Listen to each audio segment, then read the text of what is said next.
everybody, welcome or welcome back to the channel. My name's Nicole and this is Dusty Book Sniffers, and today we're here for another Women's Prize for Fiction in-depth book review and what I thought of it. So let's get started.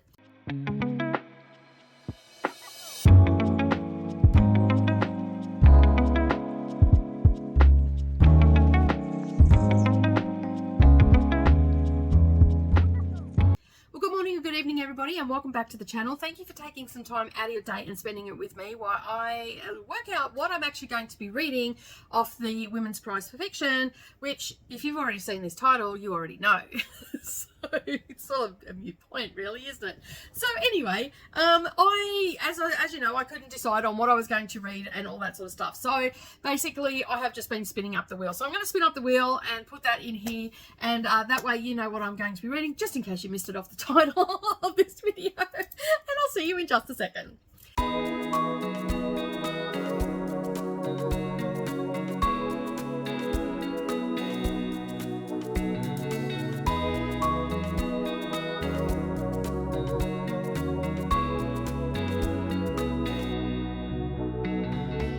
Okay, so as you can see, I am reading All Fours by Miranda July. I have got the information up here. I didn't take any notes on this one because there's not a lot of information to give you.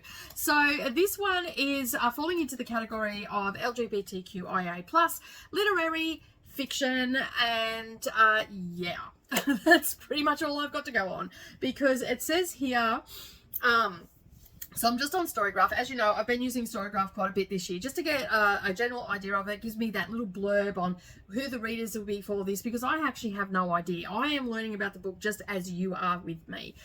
Because I try not to look at them. I don't look at the synopses or anything until I'm just about to dive into the book. And I'll give you one thing. This does not have a lot to go on. So I really don't know very much about this book at all.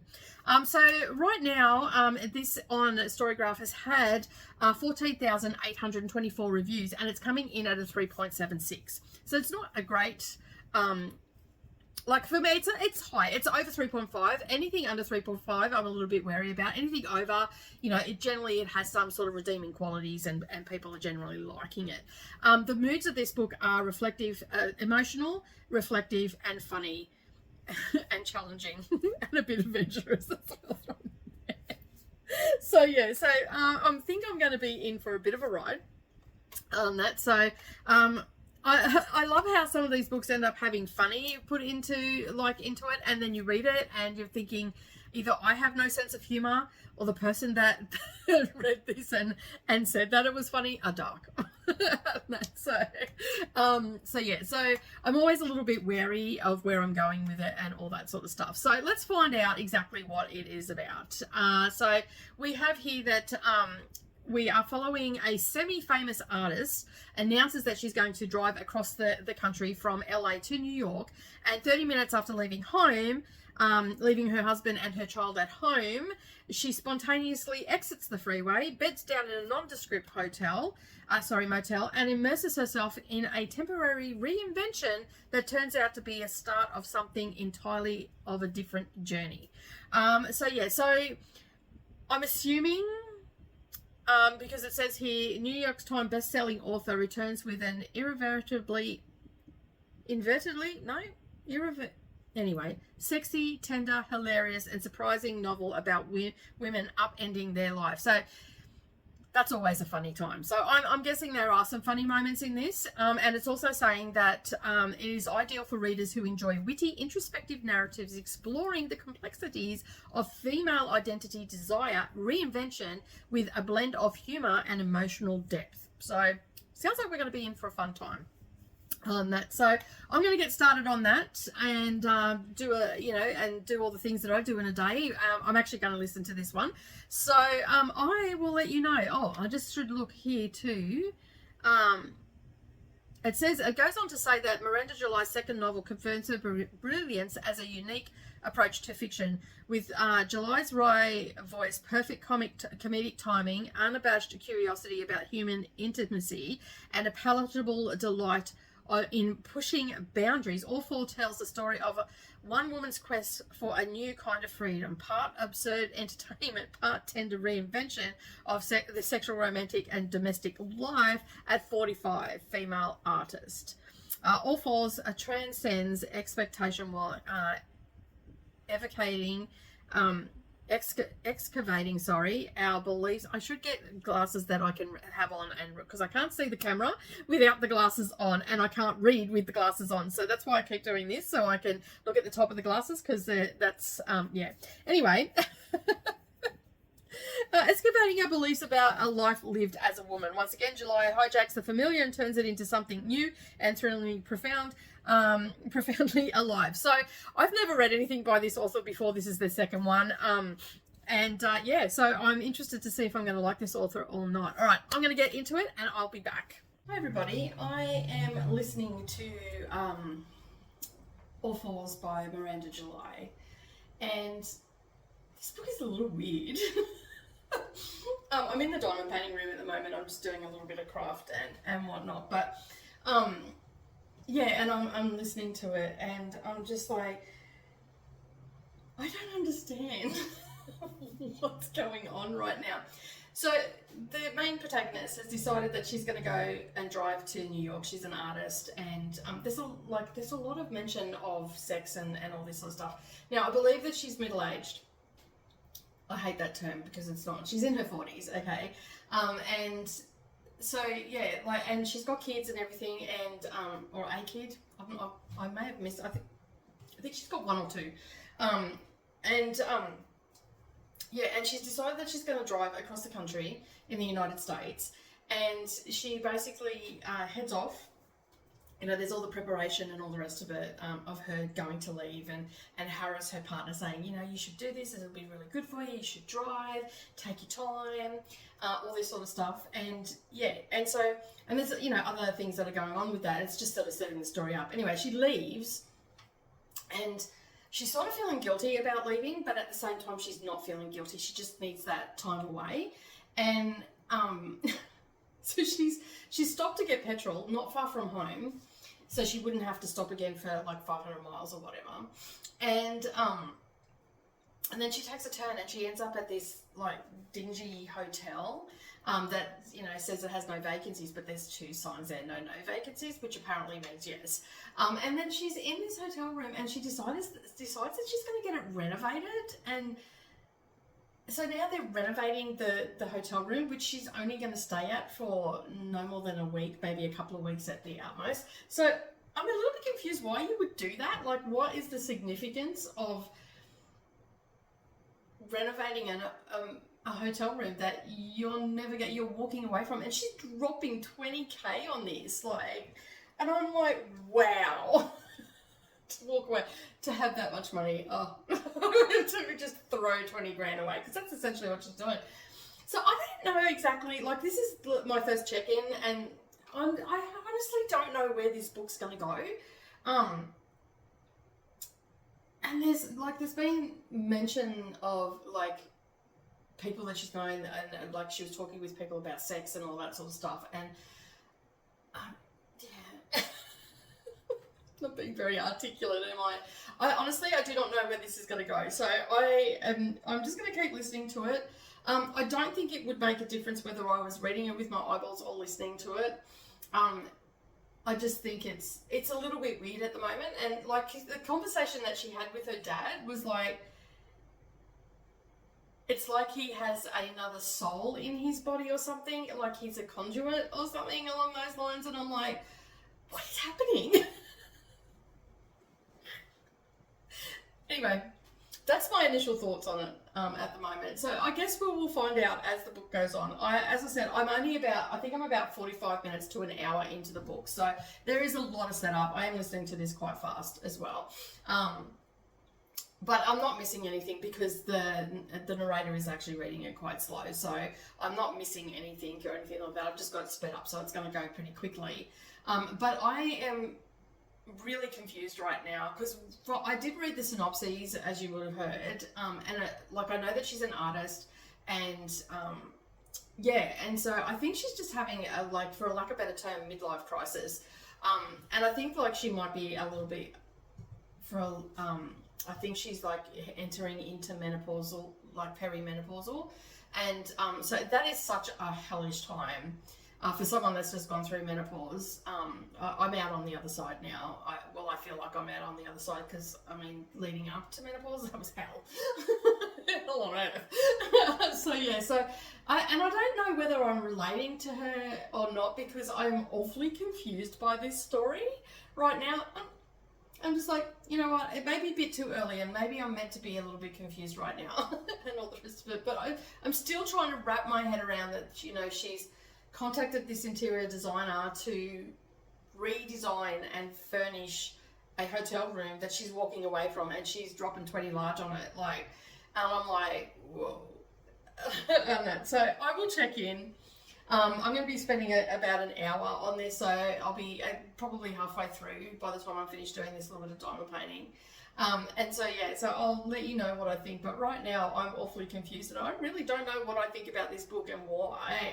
I'm trying to work out why this is on a long list. So, yeah. But anyway, I'm going to get back to it. I'll check in and give you my thoughts and see if I'm still confused by the book at the end. Hi everybody, it's several hours later. As I said, I was going to burn through this book pretty darn quick.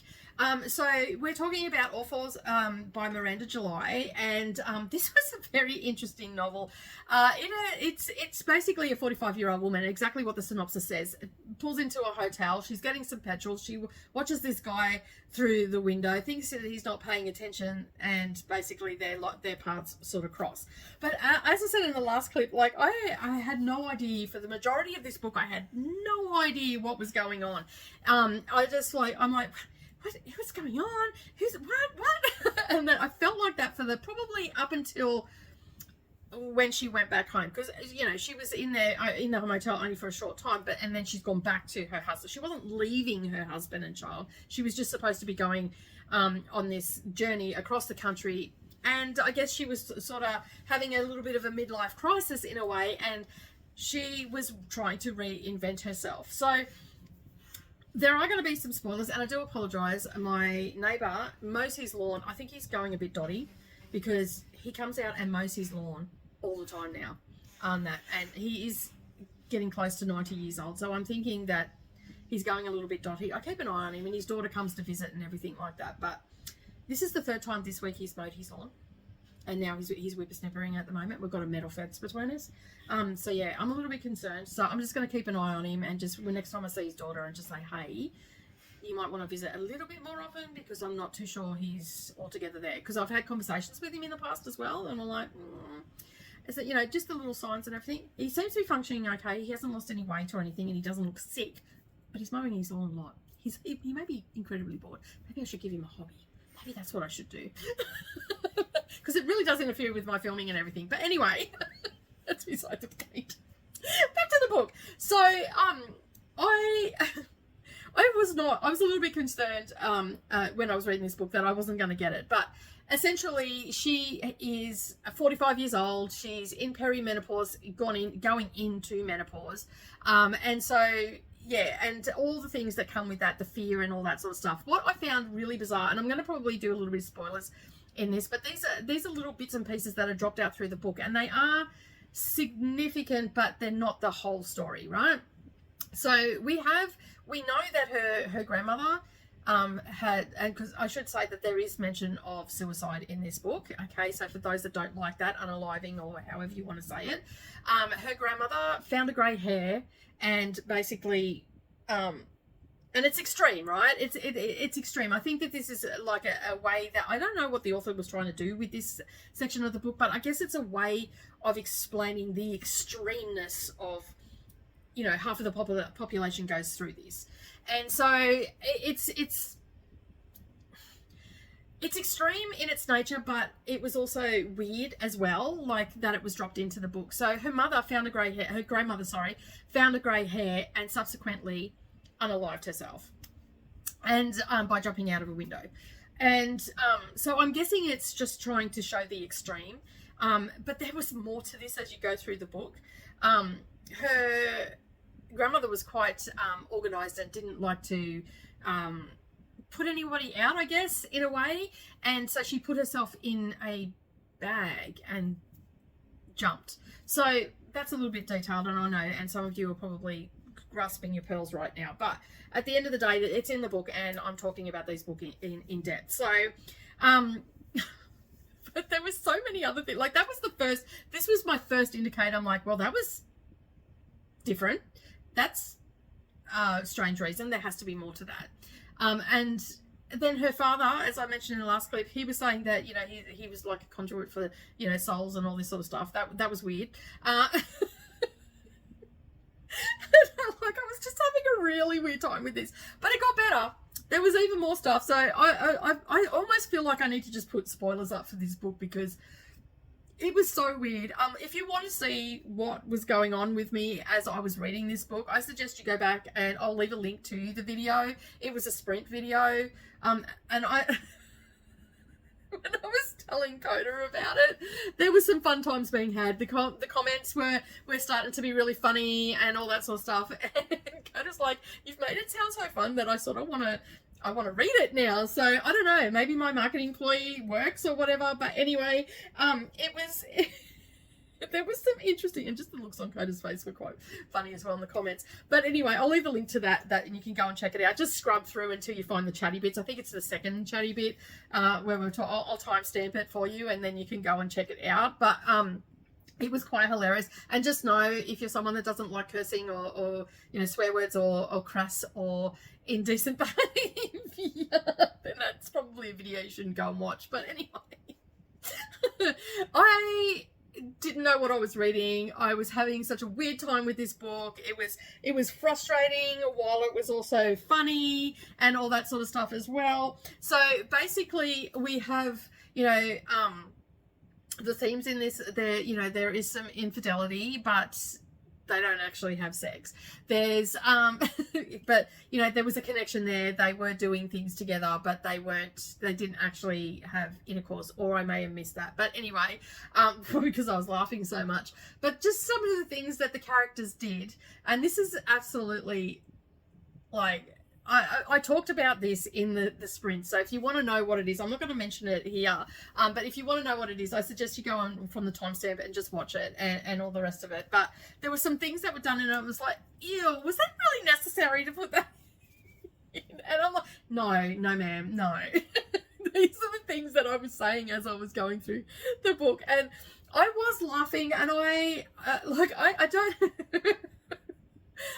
But yeah, anyway, that was sort of the first half of the book, and then she went home, and the book took on a little bit more of a serious nature. That she was still doing funny things, and you know, there was still all the, you know, talk of sex and all that sort of stuff. The first half of the book, I thought that there's so much talk of sex in this book, it's almost become benign.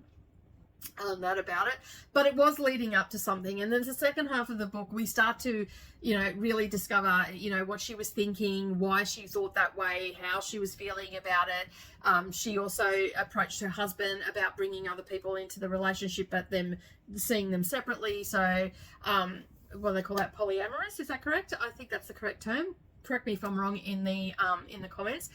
So she was seeing people, he was seeing people, and you know, there was also this underlying trauma that she had gone through the birth of their child, who was non-binary, and just the trauma from that. So essentially, the child bled to death almost bled to death in the womb, and apparently this is a really rare thing, but she was the exception to the rule. The child survived. So Sam is the child. And so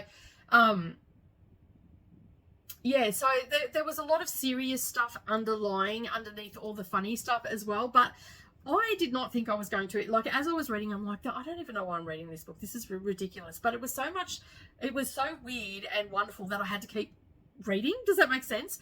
So yeah, so I had a great time with it, but some of the stuff was in it, I'm just like, no ma'am, no.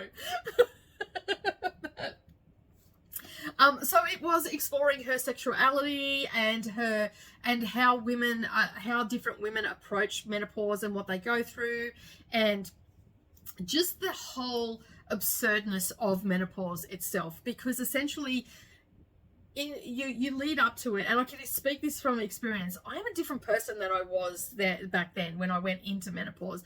Now I just don't care what people think and all that sort of stuff. So in a lot of ways, it's freeing, and I think that this is. I'm not sure whether I'm interpreting it because of my own experience or I'm interpreting it because of what was written on the page, but. I had a great time with this book. Honestly, I have never laughed so much trying to explain a book to someone as I did when I was explaining it to Coda and all the rest of it. And I honestly didn't do the book. I don't feel like I did the book justice, but it was just hilarious in itself. If you are going through, like, I think if you were 30 or 20 or, you know, and I'm not trying to discredit anybody here or be ageist or anything. I think a lot of people that are older that are going through this or are entering into this will see the humor in it, because it is so ridiculous that the things that happen to you as you age and all that sort of stuff, that you can see the humor in it. If you're going through a horrific time, you're probably not going to see the humor in it, but if you're okay and all that sort of stuff. At first, like, I did hear someone say that it was about a menopausal woman, and I thought, like, do I really need to read about it? But I'm really glad that I did, because I had, like, the first half of the book, I was so lost. I was so weirded out by some of the things. I'm like, I don't understand why. Like, I was so not understanding the character. But to be honest, that's how I felt about myself when I went into perimenopause. I was saying things and doing things, not to this extreme, but I was just doing odd things, you know, so much so that my family would stop and look at me and go, what? You know, like, so in a way, the absurdness of it is very, very key. Like, yes, this is extreme and all that sort of stuff. So I ended up having a pretty good time with it. I was not 100% sure. But I'm now interested to go and watch everybody else's time with this book, because I think that hopefully a lot of them have seen the humor in it. Some of the sex stuff in it was just ridiculous. I'm not a prude by any stretch of the imagination. I read a lot of dark romances and stuff like that, and so I'm not a prude to any sort of sex scenes or anything like that by any stretch of the imagination.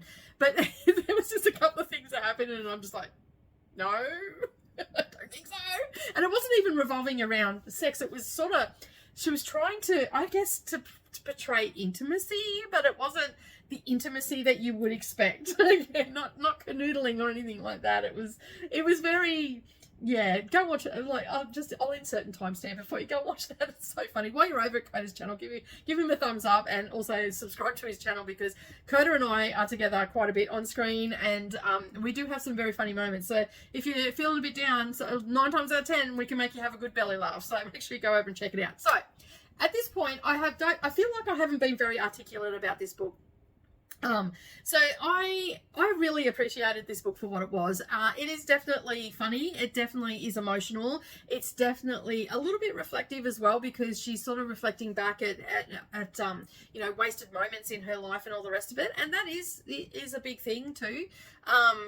You know, mentally you start thinking, oh God, I've just spent all this time raising kids and doing this and all the rest of it. Where's my life gone? Because you do feel, whether it's rightly or wrongly, and it is not actually the case for me and for this character, you feel like your life is a bit over, and stuff like that. So, and there was also looking at, you know, perspectives of people that, you know, feel like that they're not useful anymore and things like that. So there was all these little snippets throughout the book, and it was done in such a way that I felt like it was a fantastic book in the end.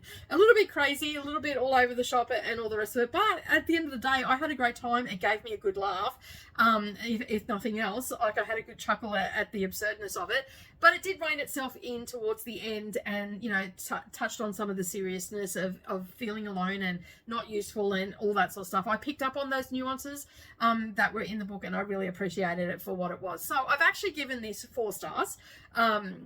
I don't think it's a 5-star read for me, but it's definitely a 4-star. So because I enjoyed it and I had a great time with it. And if I can have a great time and make my friends laugh, and also a few people went, I need to get this book, and all the rest of it, I'm reading a good book, in my opinion. So, but that is it for me today. I hope that you this very it's very no, it's not a very great one, but do yourself a favor, go and check out the I could have pulled them all out and dropped them in, but I think it's just better you go and watch it in its natural habitat over on Sprints. And I hope that you have a good time over there. Leave a comment and let us know if you've watched it or not, or leave a comment here as well. If you haven't yet subscribed and you like the content that you've seen today, although it's not my best content today, do subscribe to the channel. And give me your thumbs up and let me know, have you read this book and what were your general thoughts of it as well. But that is it from me today. Have a wonderful day, everybody. And remember, keep turning those pages and I'll see you in the next video. Bye for now.